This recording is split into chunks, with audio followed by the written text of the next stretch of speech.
Good morning, good evening, good afternoon, or good day wherever you are in the world, and welcome to the next episode of No Dice, No Glory. Sponsored by our jobs that actually pay us money, we're coming to you not at all live from an abandoned arms factory deep under a mountain in West Virginia. We are proud to proffer to you the finest in wargaming coverage. Without any further ado, let's get this show on the road.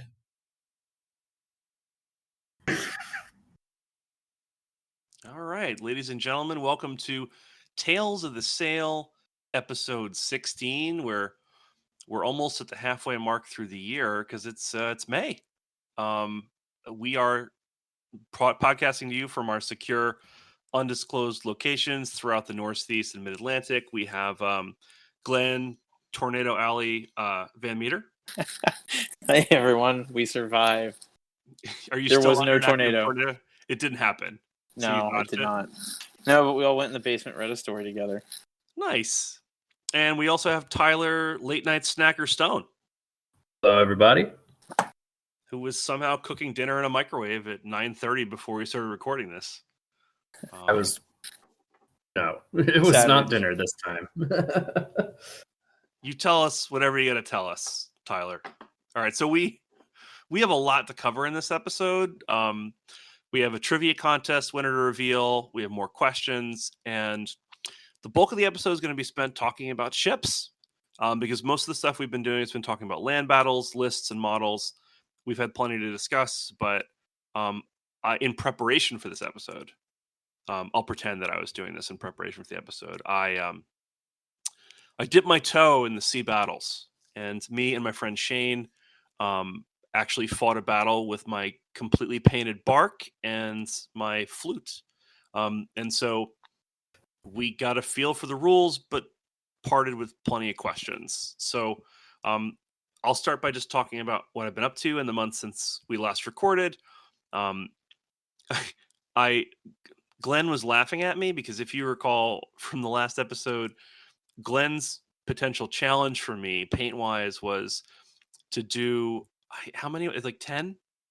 I think you said 10 objectives or something. So I have close to 30 of them that are basically done. I just need to flock them. So I did your challenge without taking the challenge. Yeah. So I really feel like I brought that on myself. Other than that, it's been. I thought that was your thing, and I challenged you to actually get the flute done. No, you challenged me. I challenged myself to get the bark done. You challenged me to do terrain stuff. Oh, okay. And I wound up doing both of them. But yeah, I have like I have a confession for later. We'll save that. We'll save it.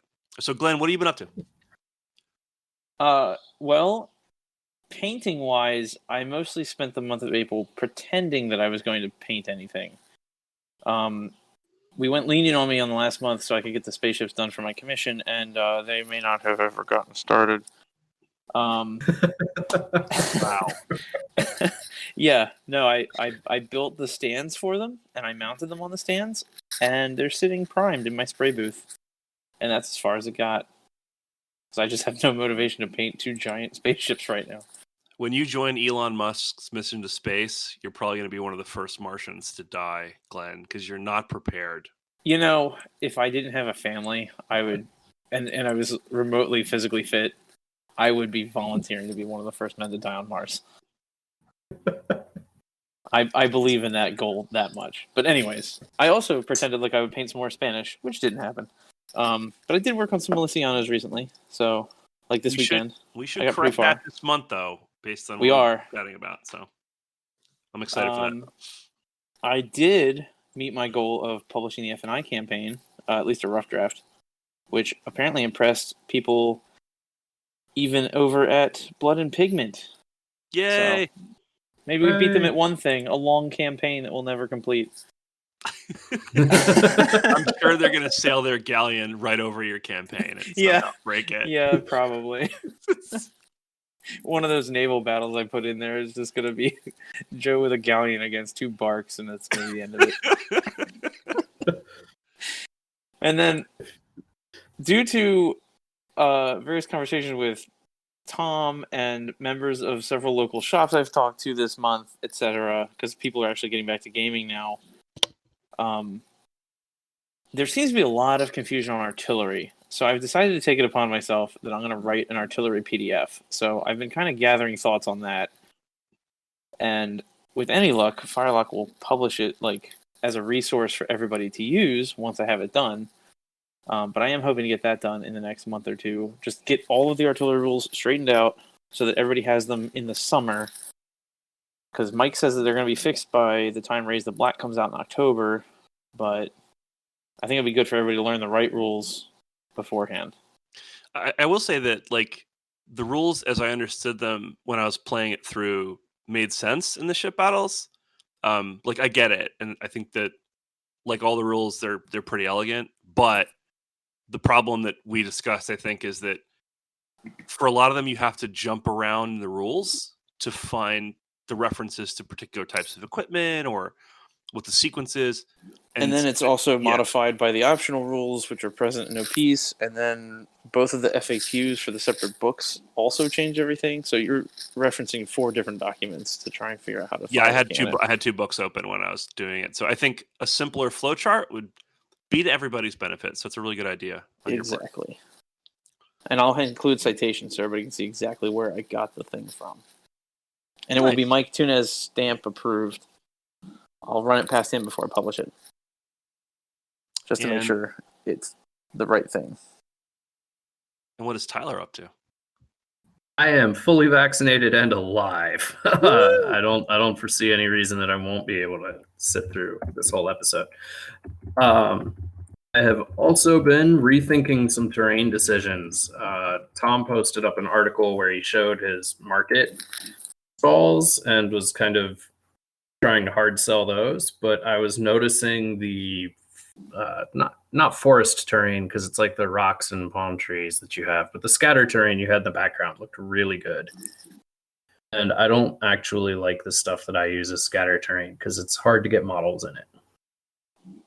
Are you talking about the little hills with the palm trees on them, or no, those guys? So I think I like the ones I have, but and there's actually an article on No Dice No Glory that gives a tutorial for how to make those. And I made sets of them with a foam cutter and some MDF, and I made like 5 sets, and I themed them differently. So there's one that's like winter, so there's like tufts of tundra grass and snow. There's some that are just standard like European style hills, and then there are the rest of them that were originally for the desert, but they scaled really well. And because of the way the foam is set up, you can just pop those plastic Amazon palm trees that are like $30 for, a massive bag of them, and they just pop right into it. And you can pop them out for storage and transport. For specificity's sake, are we talking about Tom's Iron Gate scenery review article and the palm tree things that are like rock and shale with palms on top of them? Yeah, those are mine that I made it from scratch. So they're not Iron Gate stuff. Right, but they do look amazing. Thank you. And I am posting an article that gives you a simple version of kind of what I did, but with much flatter scatter terrain. So, like the church diorama thing that you posted, Tyler, I think I loved trying that out, even though I didn't do very well with it. But it's a good article. I would say, wait for my thing, and I'll show it to you. I've been taking pictures as I go, but I have like 30 of these treasure chest objectives, which I made partially to give them away as prizes to people. So there'll be glitter on them, so be forewarned. But I use the same kind of basing techniques on those, where it's a mix of crushed seashells, kitty litter, and playground sand. Which are 3 things you wouldn't think you'd use, but but there they are. So happy to supply you some stuff. Yeah, I'll definitely. If you post an article up on the basing, I'll check that out. The crushed seashells, I think, are the biggest shock. I've seen the kitty litter for urban rubble before.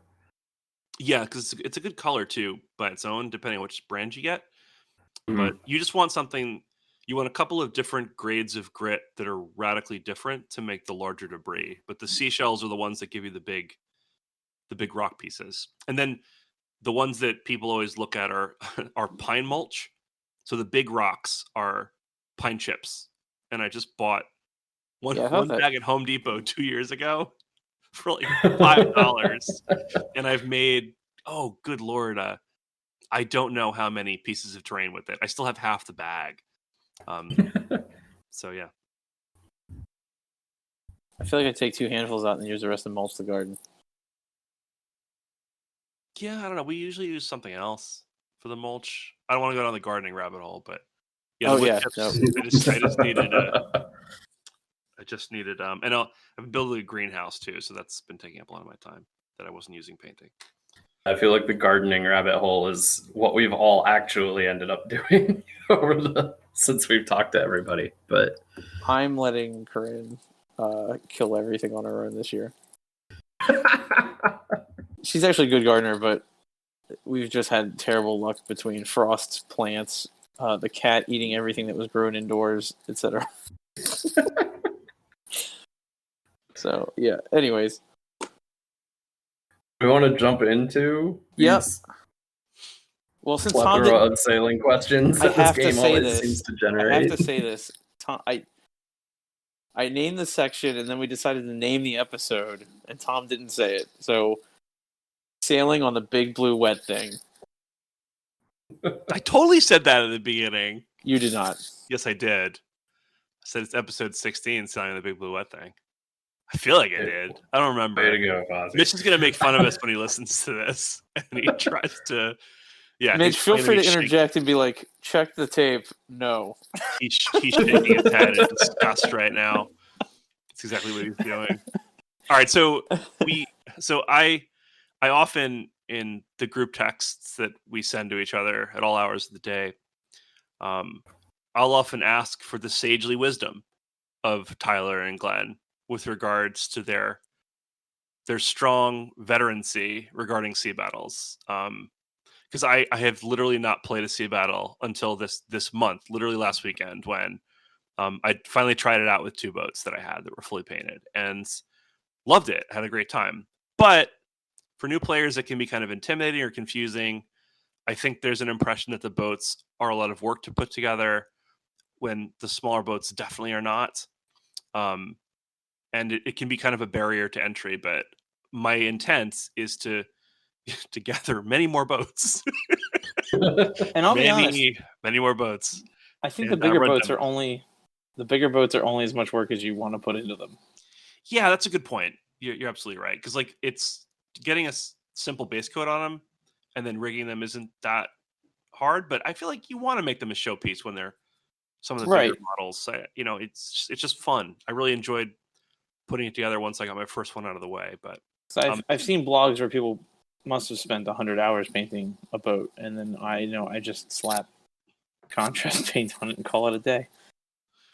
So you guys are smart enough to put up kind of a poll, and we're trying to ask these questions in an order that makes some logical sense, but I'm going to highlight them on the show notes as we go. So I'm going to start out and ask a question that I feel like a lot of beginning players that are getting into the game would want to ask, or people that have only played land battles would ask, which is, what kind of ship should I start with and where should I go from there? So let me ask the person who's probably the closest to being a real pirate to start this question. And then Glenn, you can jump in with your advice. So Tyler, tell me, like, what was your first ship? And if you could do it again, what would you have started with? The first ship that I painted up was actually a brigantine. That was the first thing that I put on the table. The first ship that I crewed was in the big Firelock game, and I had a light frigate, which has still been a favorite. But as far as where to start, I think the general consensus is to just grab a sloop. If you want to start really small, you can do the bark, but the sloop is good through a lot of games as far as where to go from there. You just add crew. Upgrade the guns. Yeah, upgrade your guns, go up to medium cannons, things like that. And it's just a really good layout as far as where the cannons are, where the swivels are located, kind of all makes sense. It's not hard to build. It's not terribly hard to paint. And in the new, with the Raise the Black Kickstarter coming out, you're going to get 2 sloops out of that box if you buy the 2-player starter. Now, they're a little smaller than the current sloop, but they're much more heavily armed. I think they're a bit lighter. I don't know deck space. They are smaller deck space. Okay. Mike said they'd be probably equivalent to like a Tartana as far as deck space goes. If I remember correctly. So there is still a reason to grab the sloop, because I was thinking if you're going to get potentially 2 from the Kickstarter, you might want to start with a different ship. But the sloop is awesome. The only ship that I wouldn't recommend starting with is the Corvette, and that's not because it's a bad ship. It's just if any of the Firelock ships are hard to build, it's probably the Corvette because of the foam hull and it's an actual kit. It's a kit, yeah, yeah. Everything else is just a big lump of resin, so go to town. So what would be your next step? Let's say you got a sloop, you got it all painted, you really enjoyed doing it, and you want a ship to kind of fight against it. Other than another sloop, what are some like comparable ships you might want to grab? Glenn, do you want to take that one or just stick with me? If you're looking for another cheap ship that can go against a sloop without too much problem, I'd probably say a Tartana. They both can sail into the wind without a problem. So they both are very maneuverable. They're barely equivalent on deck space. The Tartana is a little bit smaller. It only has 2 pairs of gun ports instead of 3. But it does have a few more swivels, and they're also roughly the same height. So you don't have the shooting down into one factor. They're both solidly built, so nobody's got a save disadvantage. So if you want match games, those are great. If you're looking to expand your fleet because like you like your sloop, but at 300 points you don't want to be running an elite sloop, which is pretty much what you're going to be aiming for at that point. You want to go a bit larger. I'd say one of the 3-decker ships like the frigate or the brigantine.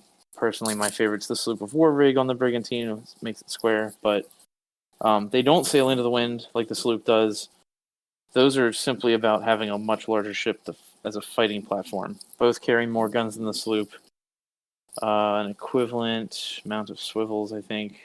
Maybe a little bit more swivels, but they're also much larger ships. You're talking about going from like 60 guys on deck tops to 80, 90. I probably have those numbers wrong. But you can fit a lot of guys on a brigantine or a frigate. Yeah, you can. So let me ask you guys a related question, and I'll start with Glenn on this one, which is like when you're putting together a list, because I've only done it once at this point now. When you're building a list and crewing a boat, what are some things you should keep in mind? Like, are there specific types of units you'd want? Some special rules that are really good if you can find them? You know, things like that. Yes. I think the first question you have to ask yourself, and if you're new to ship battles, you might not know the answer to this. What do you want the ship to do? Because you can build kind of a support ship that's meant to stay at long range and just try to knock things down with cannons, in which case you're looking for a lot of units that have artillerymen or expert artillery, because you know they're going to crew the guns. That way, when you get a spade, you're still getting 2 actions of reload, and you're going to be able to keep firing.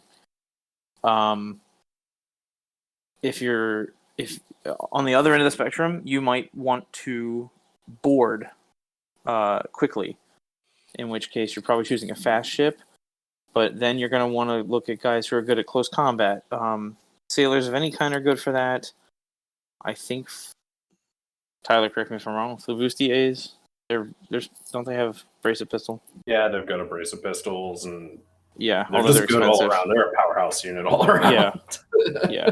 If you have them, take them. Right. Enter Plogue, those kinds of units. So melee specialist kind of units are good for boarding. And then there's also kind of like the intermediate mix where you're just a general battle type ship where You might have 1 or 2 musket units on board, a couple of guys to man a section of guns. Like, the whole ship isn't kitted out with guns, like a sloop. You only need 1 artillery unit on a sloop. And then, like, you can put... So artillery, a couple of sections of muskets. And then, universally speaking, try to get some sailors on your ship.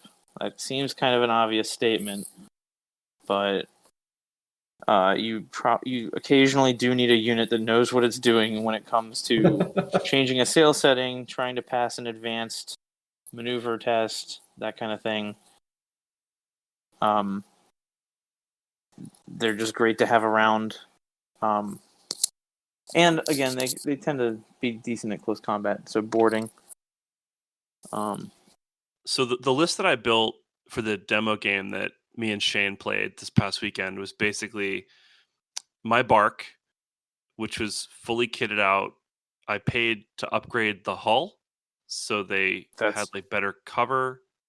That's a good thing to point out. So one of the main problems with barks, and I think the new Balandra and Pirate Sloop or whatever it's called, the 2 variants of the plastic one, both have that light build rule, which means that they can only mount light cannons, and I think it's the same rule that means they don't provide the extra cover save that most ships provide from being hard cover. Yeah. So, right, the bark you can pay to get rid of that. We don't know about the Balandra yet. So you still can only mount light guns. It just gives you that cover. And I think it's like 2 points. But you pretty much want to automatically include that. Just because if your opponent is always getting a cover save at +1 and you don't, that can really tip things. So, like, on my boat, I had 2 units of Zeledan, and then I had a unit of the Plogue, which, like, because I was playing Dutch, and as soon as I was able to grapple that ship and get on the ship, I just murdered everybody. Like the Plogue, I had a unit of 6 guys that just bracelet pistols their way through half a deck, killing everybody as they went. And it was unbelievable. Their name pretty much means assault entry team. Yeah, and they did the job. Man. Like I realize it's stupid, but like it's always funny when I realize like I'll say to myself, maybe Mike Tunez doesn't know what he's doing, and then I'll be like, oh, let me use this assault unit, and then it just assaults the hell out of everybody, and I'm like, maybe I was wrong. Maybe Mike knew exactly what he was doing when he wrote these rules. So, yeah, I mean, I had a blast with them. But the other thing about the Dutch units is, like, all of them have the rules. Like, all of them have sailors. All of them have expert artillery, or like, they are built for being on a ship, which they're space marines at sea, and then you put them on land, and they're moderate at best. They're like, eh. Yeah, but it was a lot of fun playing with them on a ship. They had every special tool I kind of wanted to try. Yeah, because like I said, you put them on land and all of a sudden it's like, oh, everybody's a sailor and everybody's an artilleryman, but that does nothing for you. Okay, other user stuff. So I'll throw this to Tyler. If you want to explain how subsections works, because I think this is a quick one. Yeah, so I would really like and will probably do this. I'm going to put up an article that has pictures because explaining subsections without pictures is tricky. This is something that was added in the No Peace Beyond the Line book. It's on page 185. And the way that it works is it lets you kind of move up and down rather than necessarily just going from like midship to the bow or midship to aft. It lets you go midship to there are guns under there kind of thing. Or more commonly for people who have fighting tops, it's going to let you go up into the rigging with the fighting tops. And the way that it works is all the normal rules of a section. So you can put 1 unit in there as opposed to 2. You can put 1 unit in there, or you can put part of a unit that is in the parent section. So for your fighting tops, your parent section might be, midship, and you have a fighting top on your main mast. You can have 8 militia down there amidship, and you can run 4 militia from that unit up into the fighting top, or just buy a unit of 4 militia and put into the fighting top. Let me quickly interrupt with a question about just sections in general. So, is there a limit to how many units I can put in a section of a ship, or is it just how many will physically fit? You are limited to 2 units in one section of a ship. If you have a subsection, you can put a 3rd unit in the subsection. The problem is they won't be able to leave the subsection because they can't. If you're up in the fighting top and there's already 2 units on the main deck, You can't bring a 3rd unit down. Yeah. Then you are limited in terms of number of models that you can put in the section. It's just as many as will fit. So.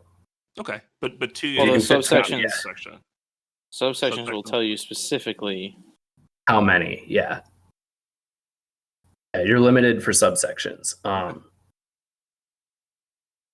the most common ones, I think, that are giving people problems are the fighting tops, and on some of the larger ships, I know the Flute is guilty of this. The Galleon is. You have subsections that are below deck. So you're going to be removing models from the table, put them on a sheet of paper with a sticky note or something that says, like, these guys are in the stern on deck.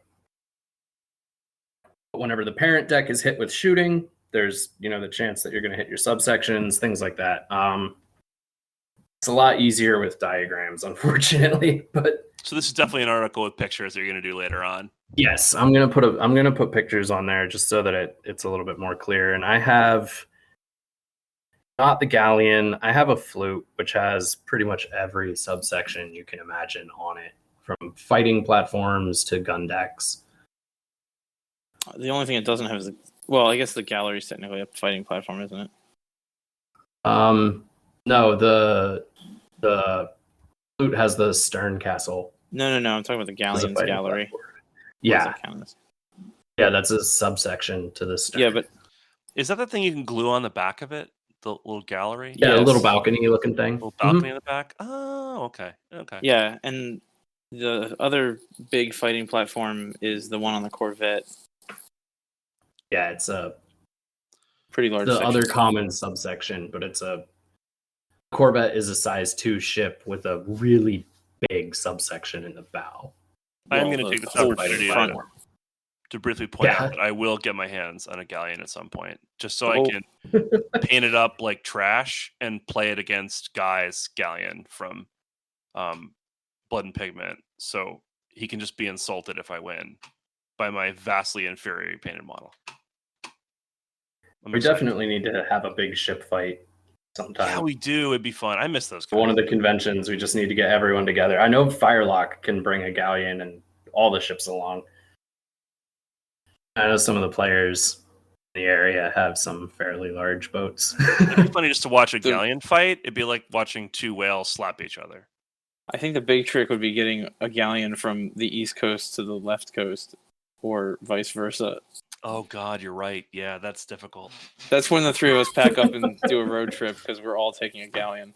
It's like the big tails of the sail worth 4 tanks of gas crossing the Midwest. Tails of the sail versus Blood and Pigment. It's like we have to drive to Oregon. And then Joe can't escape. It'll be like Blood and Tails or something. Pigment and Tails. Yeah, we can't expect Joe to come here because we know he's just going to run that Galleon aground and it won't move. He will, or I'll get a lucky shot with like my bark and it'll blow up. You can't. It's terrible. Before we get to critical hits, you can't do that, Tom. Anyways, okay. Well, what's our next question? All right, so cannons. So I'm like, without getting into too many specifics about the cannons, because the question is very vaguely phrased, as simply cannons. Period. Just cannons. ... I will rephrase that slightly and just say, like, what's the difference between types of cannons. So like if you're outfitting a ship and you're buying these cannons in pairs, what are you looking for? What do you want? And Okay. I'll start with Glenn. Yes. So cannons are a mixture of ability to do damage and how much crew they soak up in being needed to reload them in my brain. The light cannon takes 2 crew to reload and gets 2 dice after the initial shot. The medium cannon takes 3 crew and gets 3 dice, and the heavy cannon gets 4 crew and needs 4 dice. The points for each are 7, 10, and 14 respectively.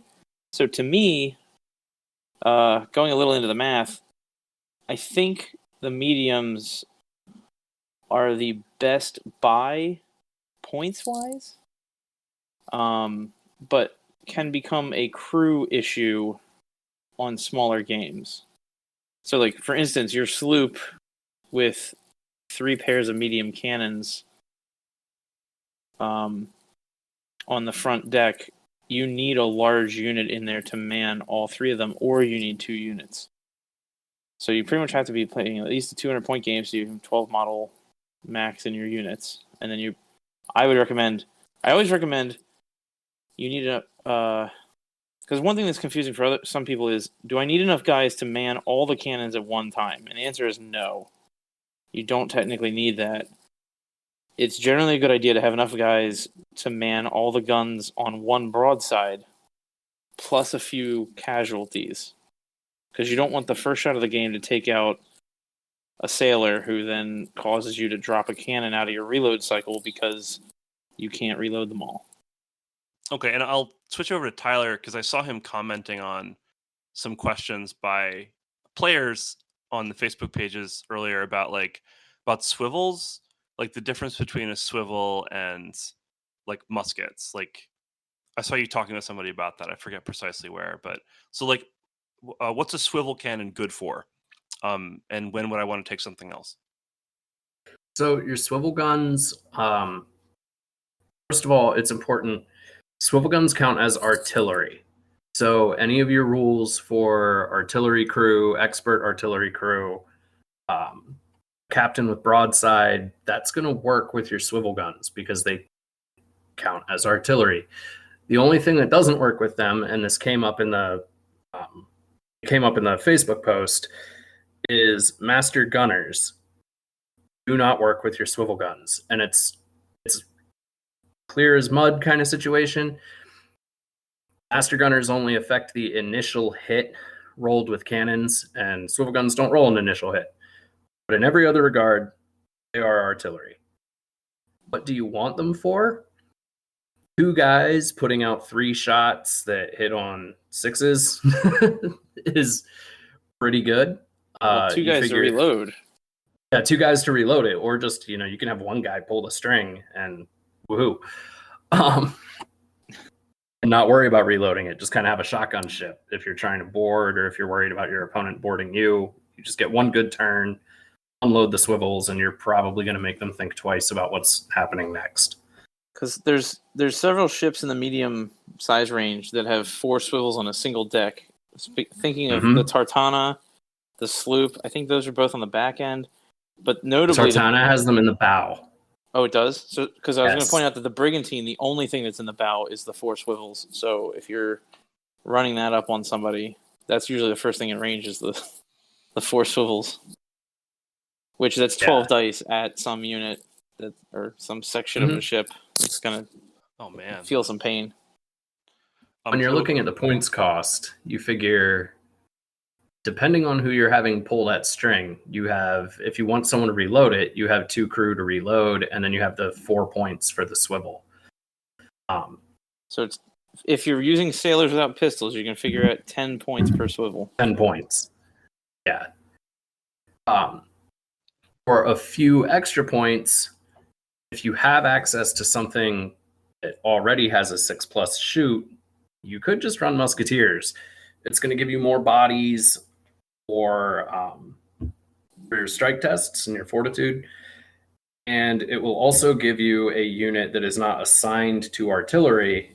So a really good candidate for this in sea battles are European sailors, because they hit on a 6-up.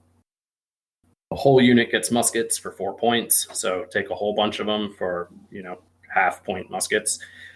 And they have that sailor's rule. So when they're not on artillery and they're not doing any of the shooting, you can run them up into the rigging and have them put out fires and do advanced maneuvers and things like that. So quick follow-up question with the cannons, and I'll throw this at Glenn.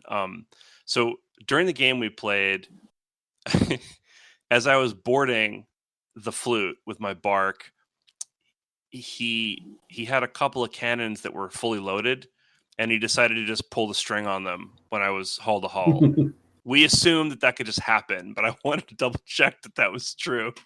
I've never read anything saying it can't. Sounds like you're at range 0 to me. Yeah, you can definitely range 0. So that brings me to the other question, because Ones always fail. I had completely forgotten that I could repair my ship. So how does that work when your ship is leaking and on fire? So, okay. Firstly, you need, for both leaking and on fire, I know the rule book is a little weirdly written for the fire section. I talked to Mike and confirmed it. You can fix both a leak and a fire from an adjacent deck. So, because with a fire, if your crew starts in that deck, they have to take a fatigue test right off the bat. And if they're fatigued, all they can do is rally or run away, I think. But if you need to fight the fire, you can do it from an adjacent deck, so that you don't have to go into the fire to fight it.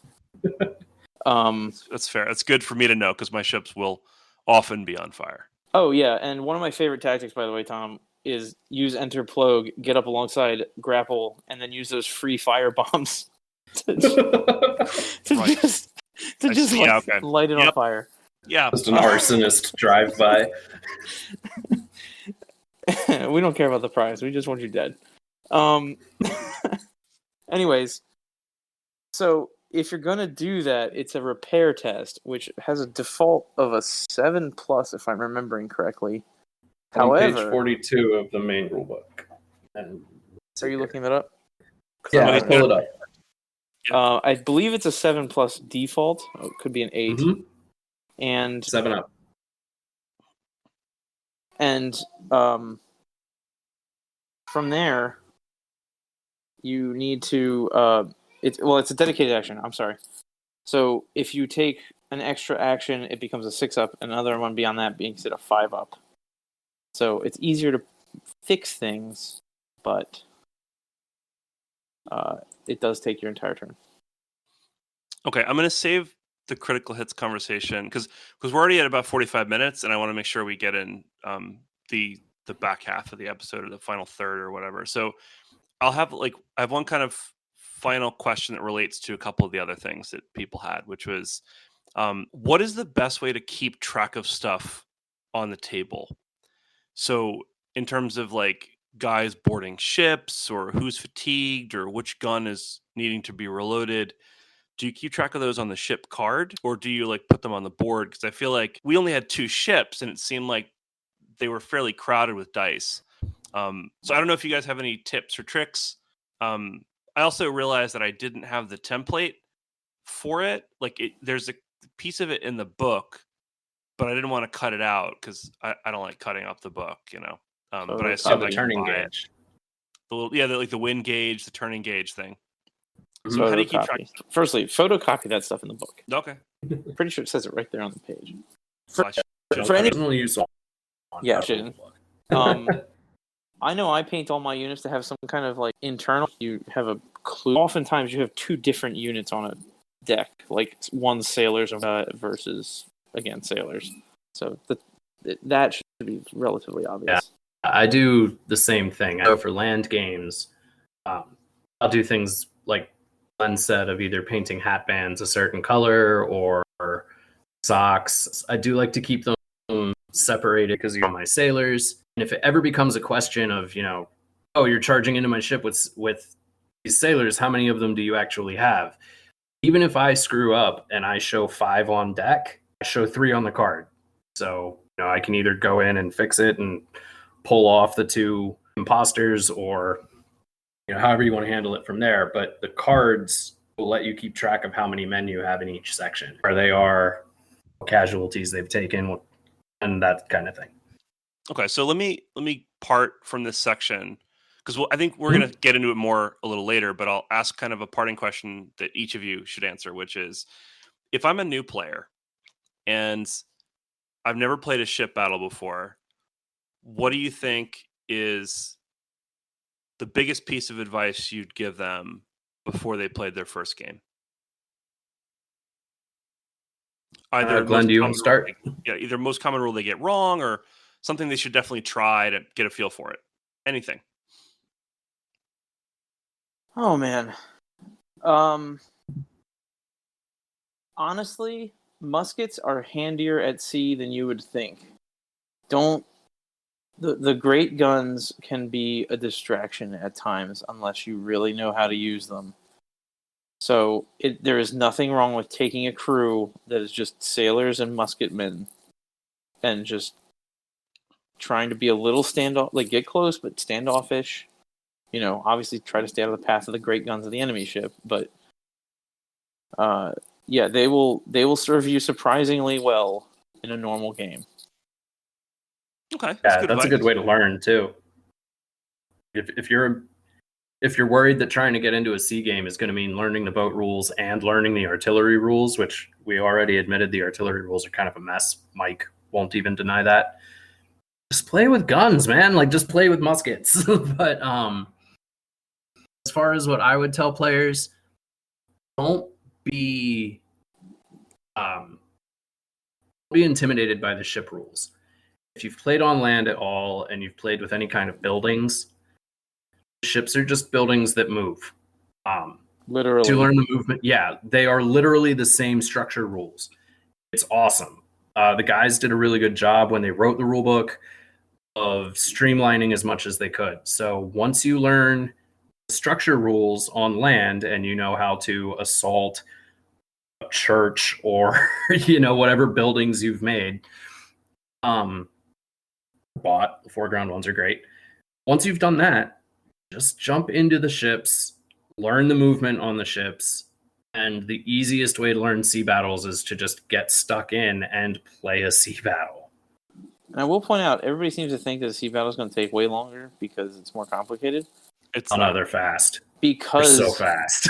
because everybody's stuck in a building and the units themselves don't move around, you're just pushing the ship for the most part. When we played my demo, there is no fiddliness of moving this unit here and that unit there and making sure everybody's in cover. You're just in a section and you just move the ship. That's the only thing that moves. Our game took an hour, and we didn't know how to play. So this is an hour of us double checking rules and making sure we were doing stuff right. And we messed some stuff up, but for the most part, we got through it. And I do like the way that they wrote the rule book in a lot of ways, because as I was reading through the rules the night before, it was pretty adorable because you get to a part in the rule book where it's like, stop reading and go play the game. I think it literally says that in the main rule book at one point, where it's like, you've read enough, go test out some of the rules and try it out. So they really are very smart with how they know gamers' minds work and what the best way to learn how to play is. So good job on them. Yep. So it goes to the bets. So Glenn. So we're not doing the other. I guess we have more complicated questions. Let's leave those for next time because we'll talk more about other stuff. Yes, we are doing another episode on ships with more complicated stuff. Okay, that's fair. So talk about what your goal was and how it worked out for you this month in terms of the bet. So last month I took Tom's challenge, which was to post a rough draft of my planned French and Indian Wars campaign on the Facebook page by the end of the month. I did post it to the Buccaneering page, and I just realized that. But I will be posting it on the Tales of the Sail page so that it's much easier to find. I'll probably make it a note in our section so it's even easier. Yeah, make it sticky. Yeah. So it'll be there if anybody wants to try it. The format isn't anything crazy. It's literally, because it's a rough draft right now, I just took 12 scenarios because I wanted a club to either be able to play one game a month, or if you're a demo guy going to stores and hosting club events, just do one at a store a month. It'll get you through an entire year for doing French and Indian War stuff. If you want to play North American things. Or if you're a club that meets every week and is gung-ho, you could just have a solid 3 months of French and Indian Wars. But it's just a scenario out of the rulebook for the most part. I might have put a description in saying, like, this is the terrain you want, or these are the recommended forces. I have a recommended faction list, but that's it. It's not like, you need these models to play. And for the factions that aren't available yet, because the F&I book still hasn't come out, I gave a brief description of slight alterations to force lists that people can use to get a better North American feel. Usually that's pick a thing and replace southern tribes with northern tribes. It's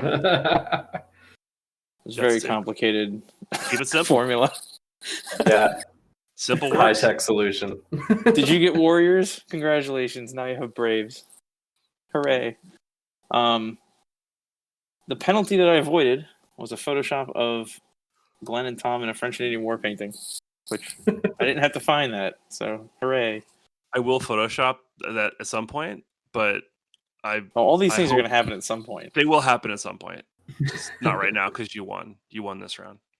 Do we do since we've already agreed that this month is the Spanish challenge? It is Spanish month. Do you just want to do your thing and then we'll just announce what both of Sure. our goals are, since it's Yeah, the same? absolutely. It's the same. All right. So my goal last time was to paint and rig the bark. I will say that it's fully painted. I even magnetized the swivels, so I can pop them off and pop them back on, and they can turn around. Because I wanted to, and I like magnetizing things, and I have a lot of small magnets. I did finish painting it and magnetizing it. Well, I don't know. Okay, I didn't all think right. the pins would work, and I'd worry it would fall out, and then I'd lose them. But now they're magnetized. It's just better. It just works. I ordered some sails, but they haven't arrived yet. So I'm using that as my excuse that I've gotten as much done as I could get done with the resources I had at my disposal. That's fine. No one expects anything from the USPS at this point. I feel like we're dead even. So because yours was like a little on the late end, but I'd allowed it because it was like a weekend or the time fell weird. So, and you had it done anyway. So like my students say when they turn something in late, I can look at the history and see that you had it done on time, and then I give you credit for it not being late. So I'll give you the same courtesy I extend to my students and say that you're all good. Benevolent God. Which brings us to the challenge. The challenge of May, the Spanish challenge. Glenn, tell us what we have in store for ourselves. So we both have Spanish to work on. And for me, it's one of my New Year's resolutions, which is why I've been painting Milicianos every chance I get. But both of us have the Spaniard box and then some. But we decided that we're each going to get the Spanish starter set painted up by the end of the month. The whole thing. The whole thing. So normally we would end this on the last Saturday of the month, but that would be May 29th. Let's just say we have through Memorial Day, the 31st. That's fair. So you have 28 days from now. And the race will begin live this Friday. And I think this episode wouldn't release until next week, probably on Tuesday. Probably which correct. Would be so the 11th. You'll have already seen us feverishly starting if you wound up joining us this Friday. But you'll get to see us panic one more time the month of May. Yes, because we'll have a paint night on the 21st. Correct. But I feel like I have to say that if you're only starting this Friday, the 7th, you're probably already late. I will win.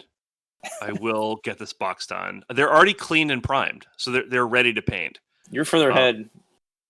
So yeah, every Spaniard I have, blistered or box, is cleaned, of flashing, scrubbed, and primed in white. So it's ready to go. The 8 Milicianos that I'm working on right now, I'm not even going to count because they're like 80% done.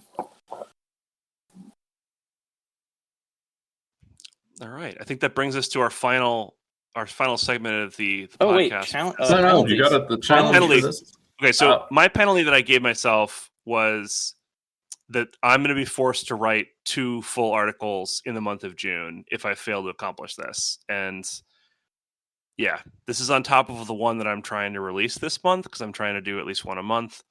But it would mean that while school is winding down, I have to throw together 2 articles, which, Lord willing, I will accomplish.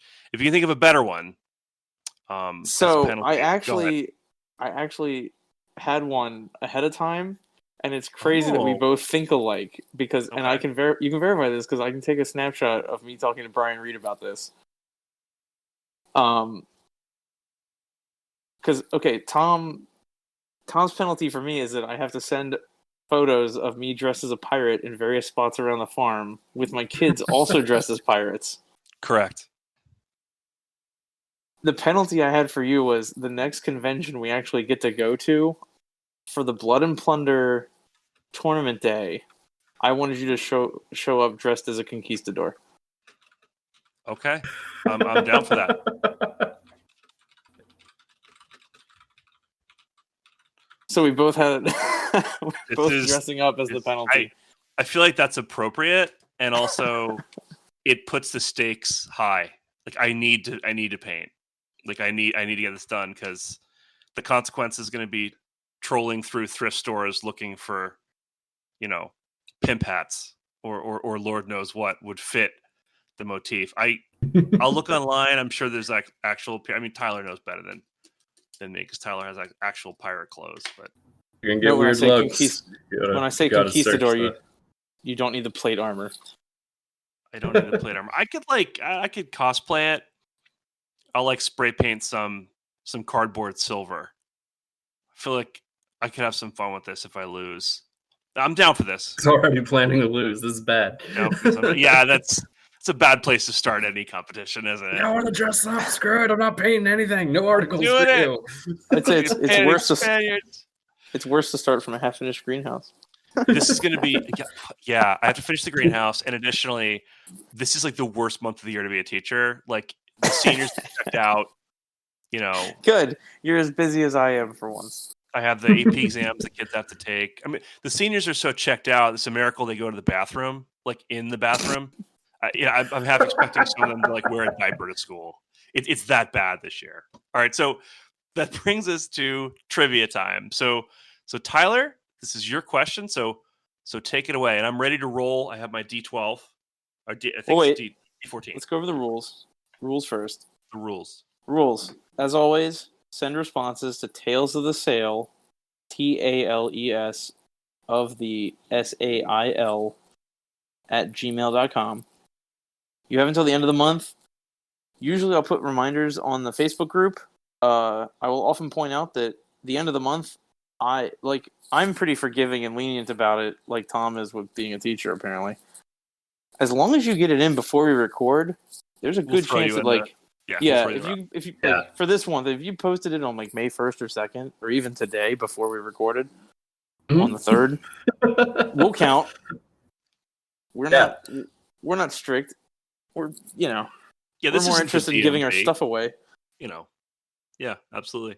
So then we select a winner at random from the correct answers, and we then announce it on the next podcast and get in touch with you for shipping info. Mm-hmm. So, should I just ask, or should I go off the question from this time? Yeah, so the prize was a bark. That's what's at stake here. Go ahead and reread the question. Yeah, so up for grabs is a bark. In October of 1690, Sir William Phipps anchored 4 ships and 28 smaller vessels, laden with 2,300 Massachusetts militia, in the Bay of Quebec to lay siege to the capital city of New France. Phipps sent Major Thomas Savage ashore to deliver the following ultimatum to French Governor Louis de Bas de Frontenac. Wars between the 2 crowns of England and France doth not only sufficiently warrant, but the destruction made by ye French and Indians under your command and encouragement upon the persons and estates of their majesties subjects of New England, without provocation on their part, hath put them under the necessity of this expedition for their own security and satisfaction. What was the reply from the French commander? and I was actually pretty surprised. You guys knocked this out of the park. 100% accuracy from a lot of you. The Frontenac responded, "Tell your master I have he responded, I have no reply to make to your general other than from the mouths of my cannons and muskets." Obviously, he responded in French. And there are a couple different translations of that. We accepted anything to the effect of, sawed off or we shoot you. So that may have contributed to the 100% accuracy. Everyone brought up the from the mouths of my cannons and muskets. Oh, all right. So we had roll how that many beautiful dice successful- footage. How many correct answers did we have? I think we had 12. You said. Yeah. Roll a d12. D12 is rolling. You guys come up with like a weird number of answers one of these times. We're gonna have to get creative. Oh, I've got a D100, like a legit Number D100. Is the winner. Number 4. So number 4. Number 4. Pull up my awesome list of people names. That is Ryan Peterson. So congratulations, Ryan. Ryan Peterson. We'll reach out to you for shipping information to ship you your ship in the near future here. Yep. Probably as soon as we wrap this and get it sent off to be posted. Yeah, we'll send him a PM and then get that sent off. All right, so this trivia question. Wait, hold on, real quick. I just want to point out, I didn't realize it because they're separate in my brain, but this battle that's referenced in our trivia question is actually one of the scenarios on my King William's War campaign, the Battle of Port Royal in 1690, which I set up as an amphibious raise. So it's the English attacking the French. I don't have any special rules suggested yet. But I did suggest English, Caribbean, or Jamaican sub-faction militia against French-Canadian militia as the two recommended forces. So if anybody's got that, feel free to fight this one out and see if the mouths of cannons and muskets are sufficient. We can use a special Brian Reed rule, just called local mockery, which demoralizes people to ask questions. Yeah, some of the answers are really Brian good. Reed. So I feel like Brian Reed's mocking my questions for being too easy. So I have a new one today. So again, the rules for this month, which is May, are going to be send responses to talesofthesale@gmail.com by the end of the month. As previously stated, we are quite forgiving, and we'll pick a random winner at the end of our next podcast recording from the correct answers. We will make an effort to reply to you as we get them, so we just confirm that we got your response. And we usually tell you if you're correct, too, I think, but I'm not sure. Nope. We don't. No spoilers. You don't know if you're right until you don't know if you're right. Okay. So for this question, the prize is 2 blisters of European sailors and sailor weapon upgrades. So we have some fun little gadgets to add on. Pirates. Yep, so you get 8 guys with pistol and hand weapon, and a blister with 2 guys with granados and 2 guys with blunderbusses.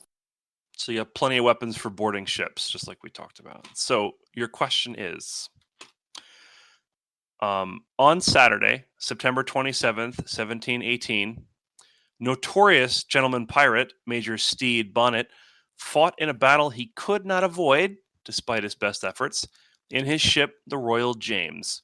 He was pursued by 2 pirate hunting sloops outfitted in Charleston, South Carolina.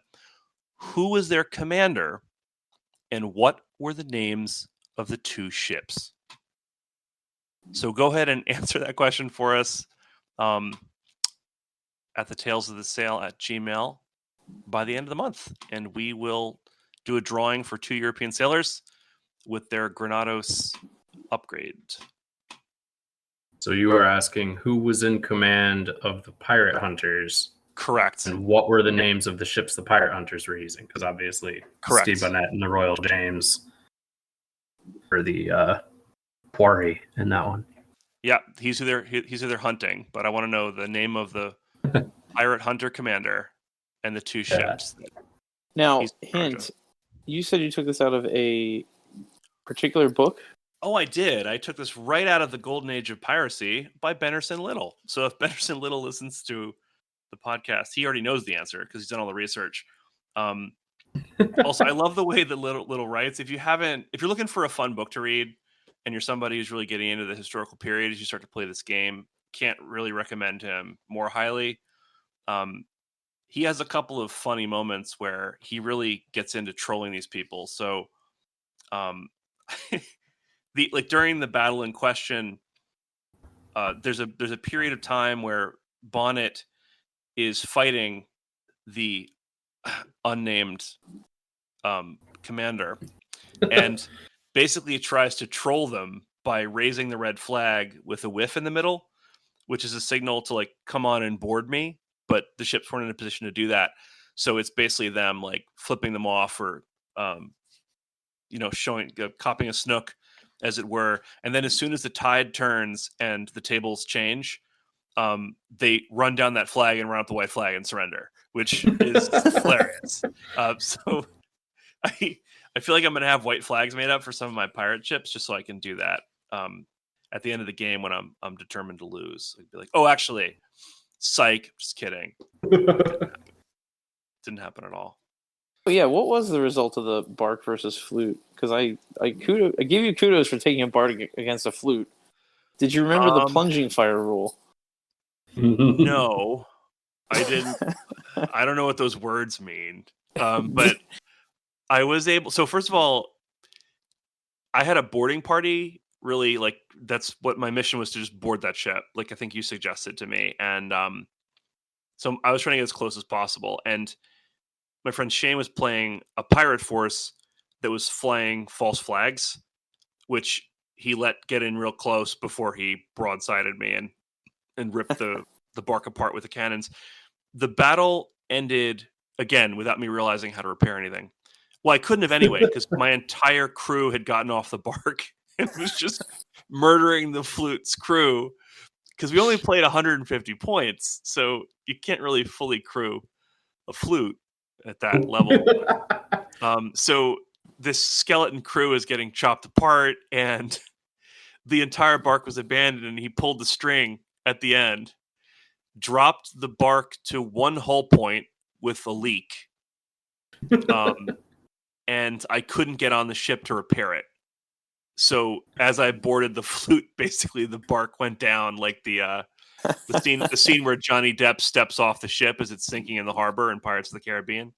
And that was like, it was really a perfect cinematic moment. So it was an absolute blast. But I'm going to do a whole article write-up of it, where I have a ton of pictures and stuff, and it looked really great. So get out there and try really well. Yeah. It sounds to me like you got as many strike points as you were giving. Oh yeah.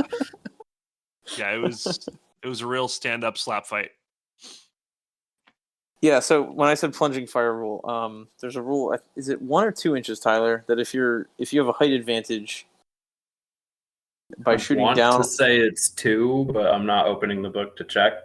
I also think it's 2. Yeah, but I could be wrong. So if you have a height advantage, which a flute would definitely have the height advantage, because it has it over some of the other larger ships, like a light frigate, from like the poop. It will remove. It'll remove the cover save, so you're saving on 9s and 10s instead of whatever you have plus the cover. Okay. We were not doing that, so now I know that rule would have decimated my crew, because I was taking losses on the way in. Also, if you throw grenades like fire pots into crew on a deck, they also don't get cover saves. So that's a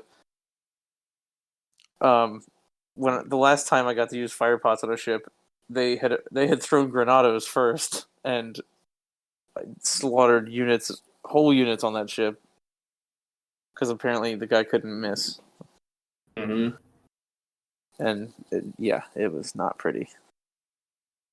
All right, well, we're overtime by a bit, but we had a lot to cover, and we got more to cover sea battle wise next time. So, Glenn, you want to take us out? Well, I was gonna say, what's coming up? Any of the news stuff? In Maryland, The date is tentative, but I think we're going to be running an event at Critical Hits on the 23rd. That's a Sunday. Yes, 23rd is the tentative date. So that'll be about 2 weeks after this episode comes out. Firelock just did their price hike. If you haven't heard about that already, you probably will have in the week between now and release, but everything went up by 15 to 25%. Yeah. They were really underpriced anyway, so I feel like it's not that bad. Yeah, and if you're paying attention to like industry stuff, like the price of lead has gone up insane amounts, or tin rather, not lead, more than doubled. So between all that and COVID restrictions and everything, every other company's been raising their prices. Firelock had to. Mike's been putting it off for too long to start with, so it's unfortunate that we have to. Yeah. And he still made like all but a cap in hand post whenever he had to break the news to the community. And I think it's a bummer, the response was overwhelmingly like, we'd rather have the game in production. Yeah, I'd like to see you guys. Yeah, like you're running a business. Do what you got to do. Yeah, so that was only in resins and metals, though. Anything plastic like oak and iron or the stuff that's coming out. Yeah, the plastic prices are set. Yeah, they are what they are. Just the metal. Tyler, you got any events, demos coming up? I am still waiting. I have to wait my whole, stupid 14 days. I think I'm on day 4 or 5. By the time this comes out, I'll probably be in the clear, and I will be looking to run some demos or just some get-togethers for local gamers in the area. Probably in the Lancaster area, possibly down around York. And I will obviously be sure to post those up on the Blood and Plunder page as they happen. There is that new shop, right? There is, yeah. There's a new shop that opened near us. Just kind of getting into the quartermaster stuff. Which of us is gonna take it? Because within driving distance of you, me, and one other quartermaster, I believe. Yeah, but I think it's like in his backyard. So yeah, I think that's probably going to be him running that, but I might help him out. Yeah. Stay tuned. Keep your eyes peeled. We'll post stuff. We'll let everybody know if they decide to cover Blood and Plunder. But I know they were interested in demos from last I heard. So we'll see. I feel like there's something I'm missing. That's why I normally write this down. Oh well. Great box. Lots of news from Rufus on the Blood and Valor front. He's closing in on finishing the new book. So that will be that game's first expansion. And it looks like it's going to be Raised Black on steroids. Cool. Yeah, it's a little bit of everything for World War I and Interwar. Yeah. That's I can't think of anything. I think that's it. All right. Then we're done. Take us out, Glenn. Yep. All right, everybody. Well, thanks for tuning in, as always. We're so happy that you support us. And we look forward to talking to you all on Paint Night. And if you can join us, if you can't, feel free to drop us a line anytime, even if it's the email. It doesn't have to be a trivia answer. But we do appreciate reading the kind words you send with your trivia answers. So, again, thank you all. Thank you for listening. And have a good one.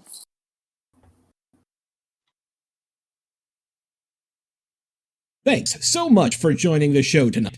Remember to follow us on Twitter at No Dice, No Glory, and keep the conversation going on NoDiceNoGlory.com, now featuring our own message boards. Have a great night, everybody.